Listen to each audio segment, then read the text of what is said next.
Hello, baby twin. Hello, baby twin. Baby twin, hello. Selamat pagi, Kamolmol. Selamat pagi, Kamolmol. Hello. Hello, Kamolmol. Episode 49. Ballroom hotel mewah itu tampak seperti surga yang turun ke bumi. Dihiasi lampu kristal yang berkilauan, dekorasi serba putih dengan aksen emas, serta bunga-bunga segar yang menghiasi setiap sudut ruangan. Malam itu menjadi puncak dari kisah cinta Leonardo Vincent dan Selfira Prameswari. Para tamu berdatangan dengan pakaian terbaik mereka. Kolega bisnis keluarga Prameswari dan Vincent memenuhi ruangan, bercampur dengan teman-teman dekat dan kerabat jauh. Musik orkestra lembut mengiringi suasana penuh kemewahan, menciptakan atmosfer yang hangat meski penuh formalitas.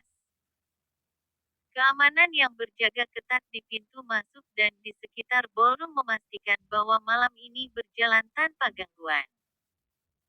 Setelah semua yang mereka lalui, Leon tidak ingin ada satupun yang mengusik kebahagiaan mereka.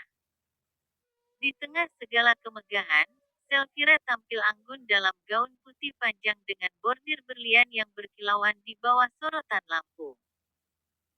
Leon, dengan setelan hitam elegan dan dasi perak, tampak seperti pangeran dari dongeng. Farah, bocah perempuan kecil berusia 4 tahun, mengenakan gaun putih kecilnya, berdiri di antara mereka dengan senyum cerah. Para tamu berdecak kagum dengan dekorasi pernikahan keluarga konglomerat Prameswari dan Vincent. Dengan bersatunya keluarga itu membuat mereka semakin berpikir dua kali untuk membuat masalah. Seorang tamu mendekati pasangan pengantin baru. Tuan Leon, Nyonya Selfira, saya sangat terkesan dengan pesta malam ini. Anda berdua benar-benar pasangan yang sempurna, ujar seorang pria paruh baya sambil menjabat tangan Leon. Terima kasih, Tuan Darmawan. Kehadiran Anda sangat berarti bagi kami, balas Leon datar. Selfira menambahkan, kami berharap Anda menikmati malam ini. Dari kejauhan, Prayoga berdiri dengan hati-hati. Saudara tiri Leon itu tampak gugup, sesekali mencuri pandang ke arah kakaknya. Sejak insiden yang melibatkan Gina, Prayoga tahu bahwa Leon bukanlah pria yang bisa dia remehkan. Ketidakhadiran Gina, ibu tiri Leon, menjadi bahan bisik-bisik di antara para tamu. Wanita itu kini dirawat di rumah sakit jiwa setelah mengalami trauma berat, ditambah dengan kehilangan kakinya yang membuat hidupnya berubah drastis. Semua itu adalah hasil dari manipulasi dan intrik yang dia lakukan selama bertahun-tahun, yang akhirnya berujung pada kehancuran dirinya sendiri. Leon tidak menunjukkan sedikit pun rasa bersalah atas apa yang terjadi pada Gina. Baginya, itu adalah harga yang pantas dibayar atas semua kejahatan yang dilakukan wanita itu terhadap keluarganya. Prayoga akhirnya memberanikan diri mendekati Leon di tengah keramaian setelah diberi kode oleh papanya Tuan Albert Vincent. Kak Leon, panggil Prayoga hati-hati. Aku ingin mengucapkan selamat atas pernikahanmu, ujarnya mencoba tenang meski dia dendam pada Leon. Leon menatapnya dengan dingin. Terima kasih, Yoga. Pastikan malam ini berjalan lancar. Aku tidak ingin ada drama, paham? Prayoga mengangguk cepat. Tentu saja, Kak. Aku hanya ingin semuanya sempurna untukmu dan Kak Selfira. Farah yang mendengar percakapan itu menatap Prayoga dengan mata besar penuh rasa ingin tahu. Om Yoga, kenapa kelihatan takut sama Papa Leon? Tanyanya polos.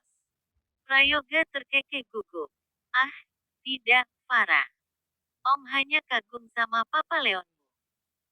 Farah mengangguk, meski ekspresinya menunjukkan bahwa dia tahu ada lebih banyak cerita di balik jawaban itu.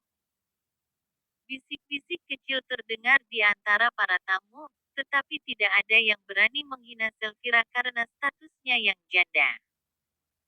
Mereka tahu cerita tentang Vanessa, mantan model yang berakhir tragis setelah mencoba merendahkan Selfira.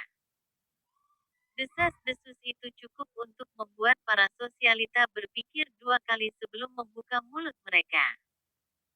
Selfira sangat beruntung, ujar seorang wanita. Ya, tapi aku tidak akan pernah berani meremehkan dia. Lihat apa yang terjadi pada Vanessa, jawab yang lain. Mereka hanya bisa memendamnya dalam hati, tentu mereka masih sayang nyawa mereka. Di sela-sela acara, Tuan Anggara Prameswari dan Tuan Albert Vincent berbincang di sudut pelaminan sambil menikmati minuman mereka. Tuan Anggara memulai. Pernikahan ini tidak hanya menyatukan Leon dan Selfira, tetapi juga mempererat hubungan keluarga kita. Albert mengangguk setuju. Benar sekali. Aku melihat perubahan besar pada Leon sejak Selfira hadir di hidupnya. Dia lebih fokus, lebih dewasa. Anggara tersenyum tipis. Selfira juga menemukan kembali kebahagiaannya. Setelah semua yang dia lalui, dia akhirnya mendapatkan pendamping yang tepat. Albert mengangkat gelasnya sedikit. Untuk kebahagiaan anak-anak kita. Anggara menyambut anggukan itu. Dan untuk persahabatan antara dua keluarga besar kita. Di tengah keramaian, keluarga Mahardika tiba, menjadi perhatian banyak orang. Arvin, mantan suami Selfira, datang bersama kedua orang tuanya, Tuan Mahardika dan Nyonya Lena. Meskipun sejarah mereka dengan Selfira tidaklah mulus, mereka hadir dengan sikap anggun dan hati yang telah berdamai.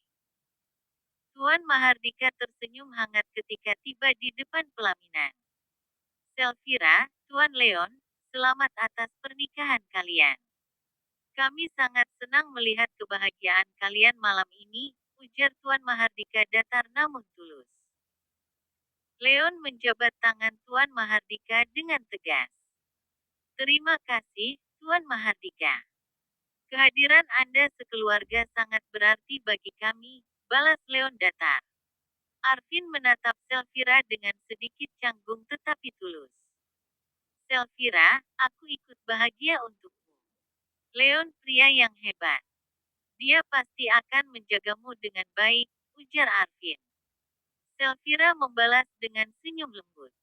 Terima kasih, Arvin. Kehadiran kalian menunjukkan kebesaran hati. Semoga kamu juga menemukan kebahagiaanmu, ujarnya tulus. Nyonya Lena memeluk Selfira singkat, matanya sedikit berkaca-kaca. Kami sudah merelakan semuanya. Kau pantas mendapatkan kebahagiaan ini. Setelah melepaskan pelukannya, Nyonya Lena menatap sang cucu. Farah sayang, ayo ikut sama Oma dulu, ya, ujar Nyonya Lena tersenyum pada sang cucu. Farah melirik ke arah sang ibu yang mengangguk. Baik Oma. Keluarga Mahardika turun dari pelaminan bersama Farah, dan mengambil meja di bagian tengah. Terlihat Arvin masih menatap mantan istrinya, dia benar-benar tulus tapi hatinya masih sakit. Sudahlah, Papa Buaya. Tidak perlu menatap Mama Telus, nanti Papa Buaya mau lebut lagi, celetuk para polos membuat Arvin tersentak kecil. Arvin menggaruk keningnya yang tidak gatal, dia malu karena kedapatan menatap Selfira. Papa tidak akan merebutnya, kok, ujar Arvin. Nyonya dan Tuan Mahardika terkekeh melihat cucunya yang membuat Arvin tak berkutik. Kapan Papa Buaya akan menikah juga? Tanya Farah. Benar kata Farah, Arvin. Menikahlah, Mama tidak masalah yang penting dia wanita baik-baik, sahut Nyonya Lena. Arvin belum terpikirkan sampai ke sana, Ma. Aku hanya ingin memperbaiki diri dan membahagiakan Farah, pria itu mengusap kepala sang putri. Mata Farah menyipit menatap Arvin. Bukan karena Papa Buaya tidak laku, kan, makanya belum menikah. Tanyanya polos. Sontak membuat Arvin yang minum tersedak, karena pertanyaan gadis kecil itu.